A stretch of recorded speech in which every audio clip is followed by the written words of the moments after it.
الحمد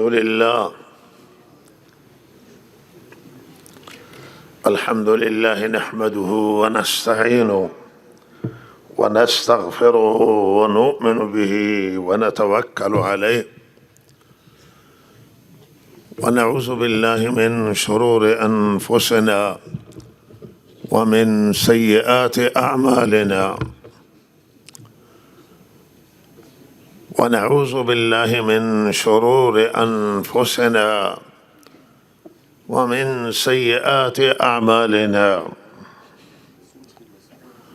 من يهده الله فلا مضل له ومن يضلله فلا هادي له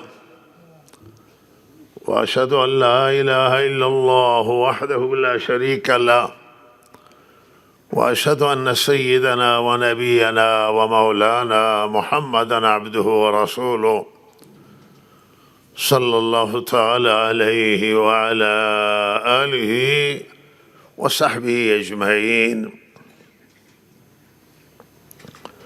أما بعد، فأعوذ بالله من الشيطان الرجيم.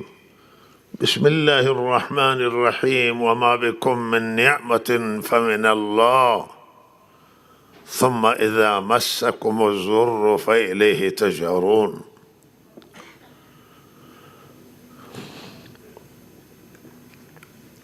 اللہ تعالی ولی نعمتا و تمام نعمتها از جانب پروردگاران.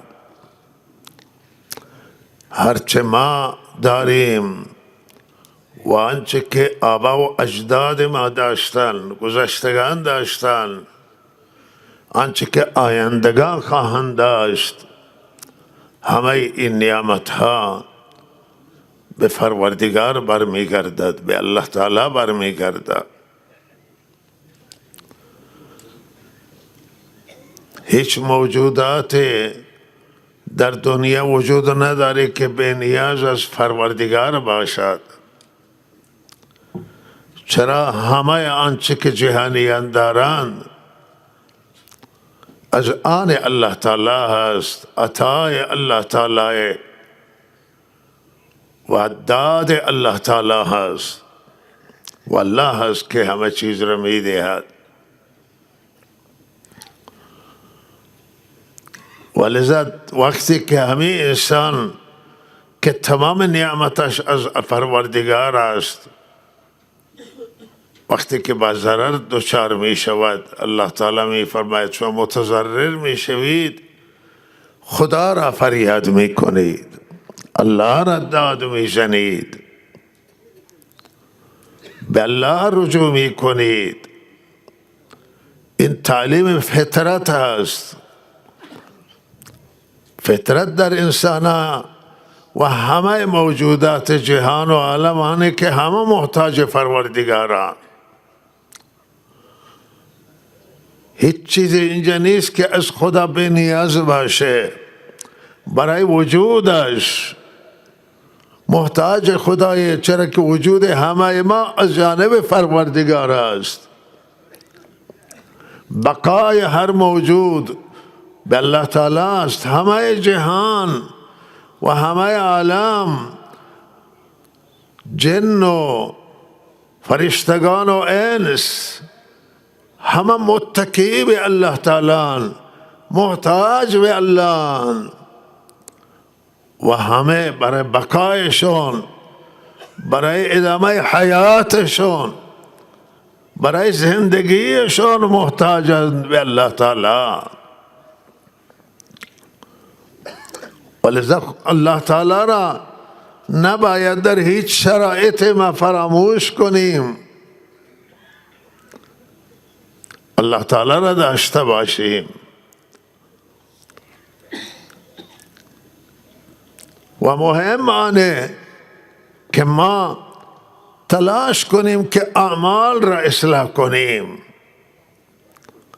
مشکلات هایی که بشر با آن روبرو می شود، چالش هایی که بر سر راه ما و همه انسانیت هست در زندگی،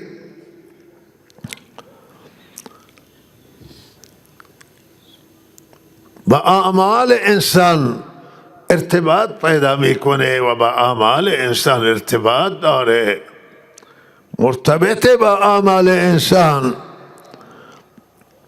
و روی این اصلاح اعمال، توجه الی الله و توکل بر الله تعالی، اعتماد بر الله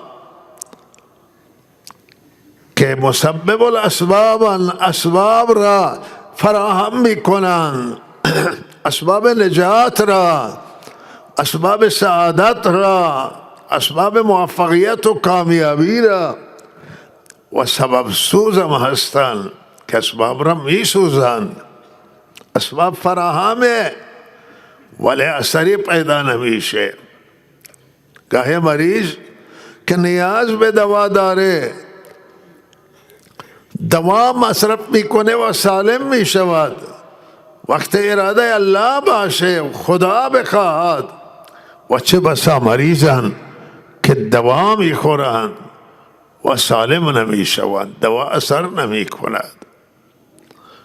لحظه او ذات یگانه که همه جهان مدیریت میکند، همه را میبیند و دردشون را میدانه و حالاتشون را میدانه. نیاز هست، این در فطرت انسان هاست و فطرت های بیدار است، فطرت های خوابیدن که بروز میکنند و ظهور میکنند و ظاهر میشوند که انسان نیاز به رب داره، انسان نیاز به پروردگار داره.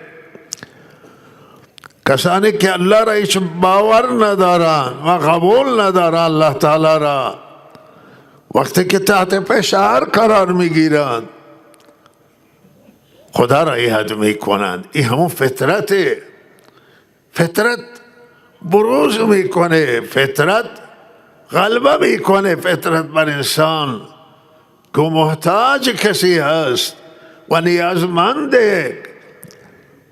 ذات یگانه پروردگاره، مالک الملک و پادشاه دنیا و آخرت و همه جهان. و لہذا عزیزان الله را داشته باشیم، الله را همیشه یاد کنیم. الله در زندگی ما باشه، زندگی فردی ما، خانوادگی ما، اجتماعی ما، هر جا هستیم خدا را با زبان و خدا را با در دل و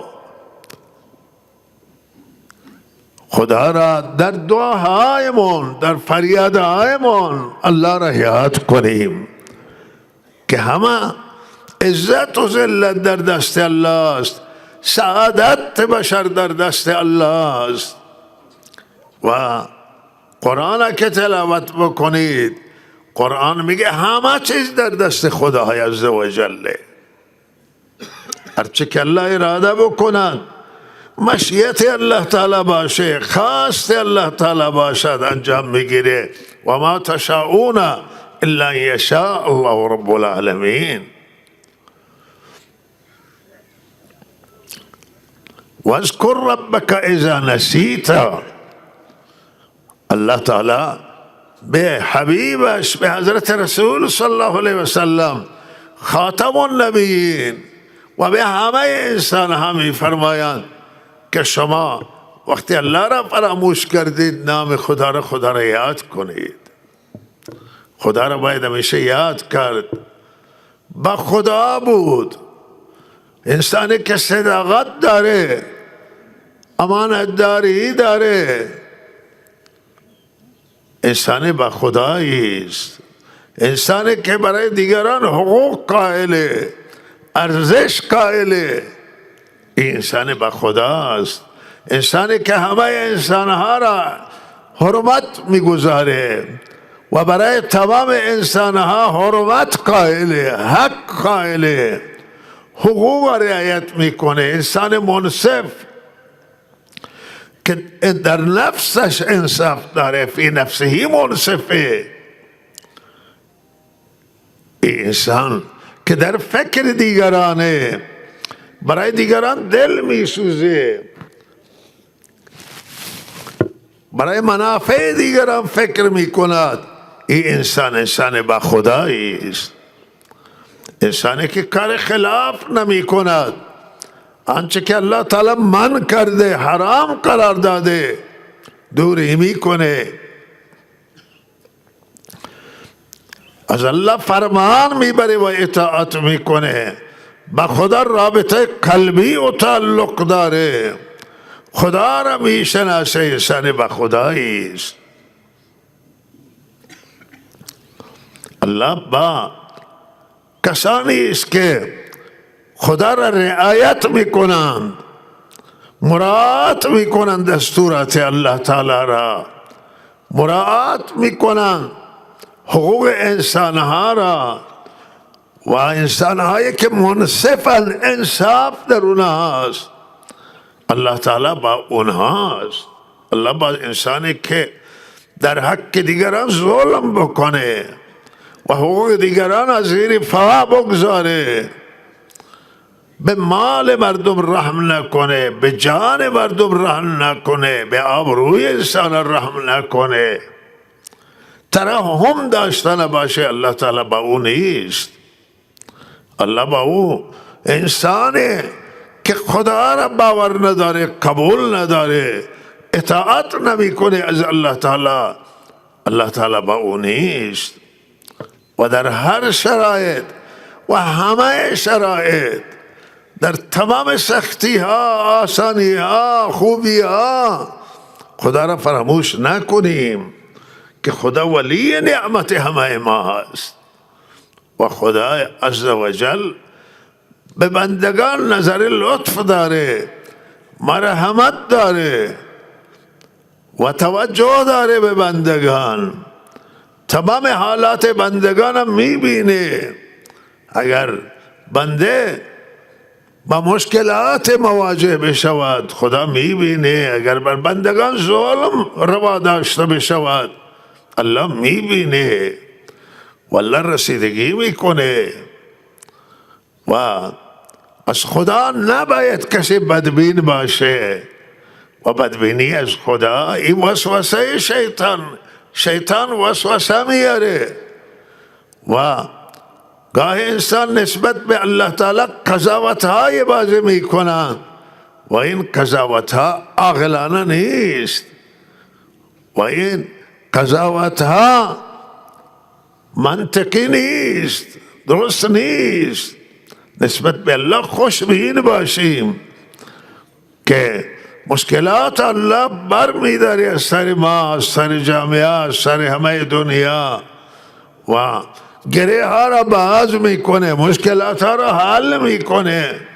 ولی ما تلاش کنیم که خدا را داشته باشیم، خدا را یاد کنیم و از خدا غافل نباشیم، خدا را فراموش نکنیم. وساوس انسانهای که سطحی فکر میکنن و وساوس شیطان از دلمون دور کنیم و الله تعالی همه ما را توفیق بده که در همه حال الله را داشته باشیم، چشمایمون حفاظت کنیم، گوشهایمون حفاظت کنیم، زبانمون حفاظت کنیم، تمام بدنمون حفاظت کنیم از این که ما نسبت به کسی ظلم بکنیم، الله را نافرمانی بکنیم، به بدی کسی را نگاه کنیم و به مال مردم، به حیثیت مردم، به آبروی مردم و از مردم آزاری و دوری بکنیم. والله ما را توفیق بده و رجوع الی الله، توجه الی الله و فریاد زدن الله تعالی تمام مشکلات حل میکنه و الله تعالی مشکلات را از سر همه ملت ایران، همه مردم دنیا الله تعالی برطرف کند و رفع کند. والله قادر و دست پروردگار است. اخیراً به هر حال در کشور ما مشکلات پیش آمد و بعد از این که به هر حال دلار خیلی بالا رفت و تومان پول ایرانی اعتبار و ارزشش از دست داد و کسب و کار را با چالش مواجه کرد، زندگی را با چالش مواجه کرد، تورم، گرانی، بالاخره بسیار به حد و بیمار شد و از کنترل خارج بود و برای مردم سخت شد، هم به کسب و کار و تجارت و تمام زندگی، صنعت و همه قسمت ها ضربه وارد شد و به زندگی ضربه وارد شد. به هر حال اعتراضات شکل گرفت و اول برای همین بود، درسته، بعد چون مدتای مدیدی است که مردم ایران با مشکلات اقتصادی معیشتی مواجه هستند و مشکلات های گوناگون و اینها را با سیاست مرتبط می‌دانند و با کل اداره کشور و مدیریت کشور مرتبط می‌دانند. به هر حال این اعتراضات گسترش پیدا کرد و بر مدیران کشور اعتراض شد و در هر صورت مردم در تنگنان، مردم در مشکلات بودند و این مسائل مشکلات فریاد زدند و اعتراضات کردند و به هر حال یک سری اتفاقات پیش آمد که بسیار واقعا ناگوار بود و آنچه که نباید بشود انجام گرفت و توی دنیا مرسوم هست که بسیاری علی دنیا اعتراضات هست و اعتراضات گاهی به خشونت هم میکشه و به اغتشاش هم کشیده شده توی دنیا، ولی بالاخره راه برای کنترل اینو راههای بین المللی وجود داره و گلوله های پلاستیکی مبارزه میکنن و آب میپاشند سر و متظاهرین که بخوان متفرق کنن، گاز اشکاور استفاده میکنن و توی دنیا اینا مرسومن و اگر کشته های هم پیش بیاید محدود و انگشت شمارن که اتفاقات پیش بیاید و در همه دنیای امروز که بالاخره بیداری در میان مردم آمده و همه جا حقوق مطالبه میکنن و بالاخره رایش همینه. حتی اونایی که براندازن و میخوان یک حکومت را ساکت کنن هم بالاخره از راههای متعارف مبارزه میکنن. بازداشتی هست، دیگه مسائل هست و بالاخره زدن مردم و کشتن مردم این چیزی است که در همه دنیا از اجتناب میکنن.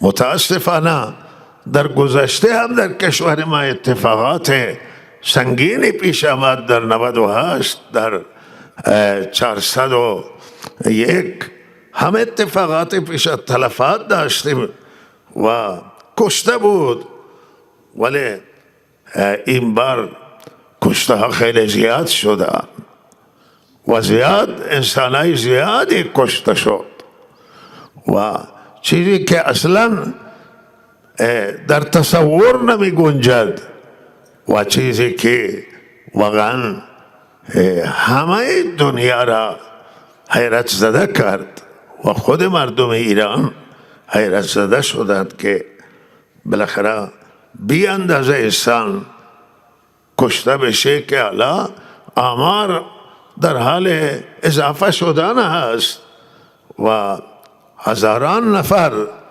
کشته شده و آمار در حال بعض خیلی رقمهای زیاده را ذکر میکنند که در این حادثه اخیر و خیزش اخیر این تلفات واقع شده و مردم کشته شدند. این مردم ایرانند و اینها خارجی نیستند، وابسته هم به خارج نیستند.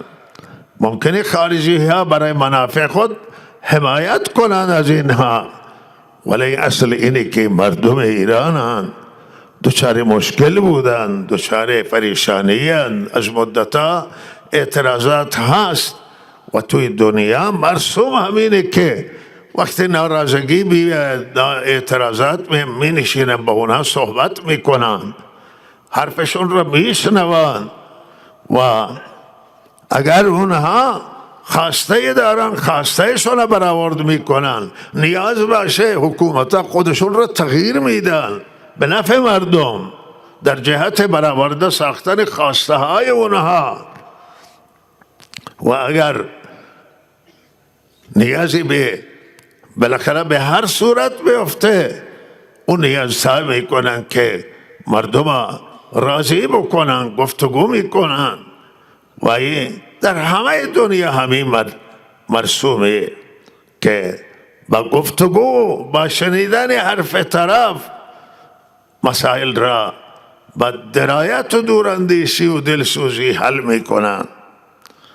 و بهرحال این مسئله به این صورت نشده. مدت خیرخواهان حرف زدن. بنده مدت قبل گفتن که کشور ما هم با بنبست اقتصادی و سیاسی مطلق مواجه است و هشدار دادم همیشه دل سوزانه بود و بعضی از مسئولان گفتن که شما مردم ناامید میکنید. اعتراض با این حرفا گفته بودن، گفتن نه، من منظورم ناامید کردن مردم نیست، منظور بانه که مسئولان به جنبن، تصمیم گیرندگان و چاره برای اقتصاد که وابسته به سیاست هست و گره خورده با سیاست و تغییرات در سیاست، به هر حال بیاندیشن که مشکلات حل بشه. و لحظه دلسوزان قبلا این فریاد زدن و هشدار دادن که مقصد نداشتن و متاسفانه بر این فکری نشد و الان به هر حال این ضایعات سنگین پیش آمد که الله تعالی خودش خیر بیاره و خودش ترحم بکنه و مشکلات ها را الله تعالی حل کنه. و این یک چیزی است که به هر حال همه ملت ایران فعل مبهوت کرده و همه نگرانند، همه پریشانند، چرا که نه مردم ایرانند، ملت ایرانند و این همه زن و این همه مرد و بسیاری کودک و نوجوانند که جان خود را از دست دادند و رقم بسیار بالاست و سنگینه و ضایعات هم سنگینی داره، نقصان فراوانی داره و این به دین گریزی متاسفانه ایجاد میکنه و بسیاری از دین بدبین میشوند و از دین فرار میکنند و برای خود مذهب هم ضایعات و تلفات سنگینی داره و در صورت این همه اندیشمندان و صاحبان فکر و صاحبان نظر مسئولیت دارن، هر کسی که به هر حال حرف بزنن، به میدان بیاین و صحبت کنن و چاراندیشی بکنن و بسیار توی دنیا است که وقتی که بالاخره با بنبست گیر میکنن، بسیاری از مسئولان کنار میروند برای خاطر مردم، ولی نمیگذارند که تلفات انجام بگیره. و ضایعات دیگر همینه که در سطح دنیا به هر حال نگاه میکنن به مردم ایران و چه قضاوت میکنن نسبت به ما، نسبت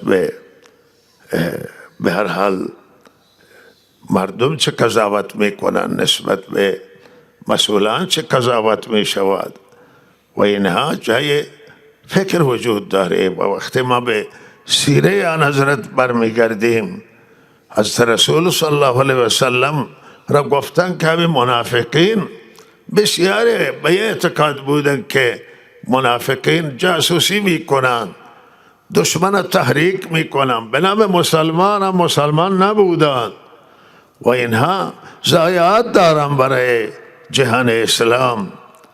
و از آن حضرت صلی الله علیه وسلم خواستن که شما اینها را قتل کنید، دستور بدید منافقین کشته بشن. عددشون هم زیاد نبود، ولی آن حضرت فرمودن نه، من اگه این کار بکنم میگویند که محمد مردم خودش را میکشه و جهانیان بر من اعتماد نمیکنن و اعتماد خود را از دست میدن. و ببین چه سیاست بزرگ که آن حضرت یکی از منافقین نبود. تازه منافقین وقتی که میمردن، در رئیس منافقین عبدالله بن ابی بن سلول را آن حضرت خود جنازه خواندند و با تقاضای فرزندش که مخلص بود، مؤمن مخلص بود، آن حضرت درخواست کرد که شما جامعه خودت را به تن عبدالله بدید که ایشون به عذاب گرفتار نشوند. آن حضرت جامعه خود را کشیدند، به تن او دادند. و چه ترحمی بود. او روز بود که او وقت بود که بسیاری از منافقین توبه کرده از نفاق و در صف مخلصان و صادقان پرداختند. و حضرت عثمان رضی الله تعالی عنه در محاصره قرار گرفت. اونایی که شورشی بودند و اغتشاشگر بودند آمدن در مدینه منوره و مسجد نبی را تصرف کردند و خانه حضرت عثمان محاصره کردند. صحابه گفتند که ما اجازه خواستند، اینجا مجاهدین هم از مدینه منوره از مجاهدین پر بود، گفتند که این یک روز کلک اینها را میکنند. اما حضرت عثمان گفت که در شهر حضرت رسول صلی الله علیه وسلم من راضی نیستم که اینجا خون ریخته بشه و لحاظا من فتنه درست بشه. و به هر حال بین صحبت شد و حضرت عثمان فرمودن که خواسته اونا را من حاضرم قبول بکنم و دلایل خود را بیارند، دو طرف صحبت کنند و قانع کنم ما را، همه خواسته اونا را حاضر بپذیره. ولی اونها نه، اونها ادامه دادن تا اینکه حضرت عثمان داخل خانه کسان از دیوال پریدند و دروازه ها فرزندان حضرت علی ایستاده بودند، دیگه صحابه ایستاده بودند، از دروازه از دیوار پریدند داخل آمدند و حضرت عثمان شهید کردند. قرآن تلاوت میکرد، سر قرآن گردن حضرت عثمان زدند و این خلیفت المسلمین که امیر المؤمنین بود حضرت عثمان نگذاشت که از بینی کسی خون بیاید و راضی نشد به این. و به هر حال ما امیدواریم که الله تعالی رسیدگی بکنه و مشکلات ها را همه الله تعالی که حل میکنه و ما به الله تعالی توکل کنیم، مردم به الله تعالی رجوع کنند و در هر صورت اسباب هم هستند که اسباب هم نباید ما فراموش کنیم و هم خدا را نباید فراموش کرد. ما امیدواریم که الله تعالی اینایی که کشته شدن، بهرحال الله تعالی اینها را، مردم ایران که کشته شدند و ایرانیان، اما الله تعالی اینها را رفع درجات عنایت کنه و بازماندگان الله جو صبر بده و مجروحان الله شفا بدهد و جدا میخواهیم، این خواسته من نیست، خواسته همه مردمه که آنایی که بازداشت شده، هزاران نفر بازداشت شده و اینها را آزاد کنند.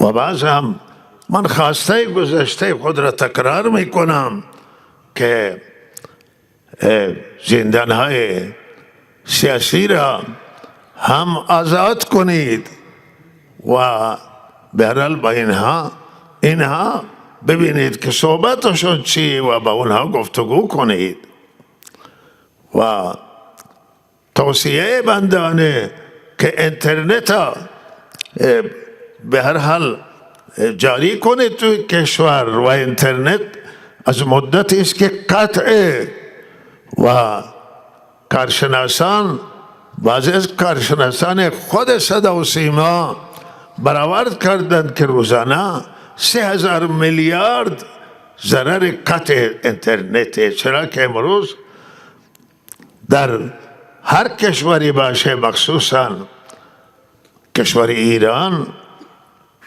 که تمام اینجا کسب و کار با همه اینترنت هست و وقتی که اینترنت نباشه بازاری نخواهد بود، کسب و کاری نخواهد بود، تجارت نخواهد بود. لازم که اینترنت واصل کنید و قطع اینترنت برای مملکت و برای کشور و ملت برای همه ضرر و زیان سنگین و غیر قابل جبران داره. این وظیفه همه دولت‌های دنیای که بهرحال دولت‌های دنیا به خواسته های مردم توجه کنند، حرف مردم بشنوند و برای حل مشکلات مردم به هر حال حرف اونها را بشنوند، با اونها صحبت کنند و مسائل مردم حل بکنند. الله تعالی توفیق عنایت بکنه و مشکلات را الله تعالی حل بکنه و رحمت و برکاتش را بر همه ما گسترش بده و برای هیچ دولتی از دنیا مناسب نیست که با مردمش به خشونت برخورد بکنه و به هر حال مردمش را در نظر بگیره.